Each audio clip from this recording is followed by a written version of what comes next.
مساءك فل يا صاحبي.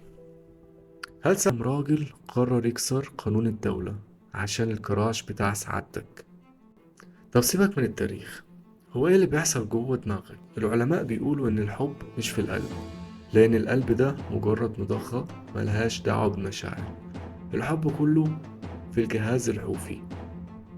اول ما بتشوف الشخص اللي بتعجب بيه، مخك بيفرز كوكتيل مخدرات طبيعي. أولهم هرمون الدوبامين.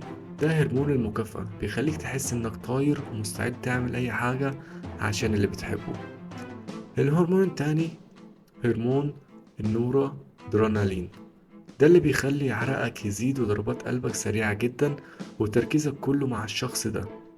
تالت هرمون، وده المصيبة بحد ذاتها، هرمون السيروتونين.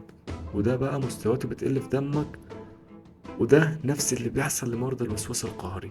عشان كده بتلاقي نفسك بتفكر في الشخص 24 ساعة ومش عارف تخرجه من دماغك. يا صديقي، انت مش رومانسي، انت مجرد معمل كيميائي شغال بأقصى طاقته عشان يخليك تنجذب للطرف التاني وتضمن بقاء النوع البشري. وداروين بيسلم عليك بالمناسبة. نوصل يا صديقي للرأسمالية. هنا بقى المربط يا صديقي. ليه الفالنتاين عالمي؟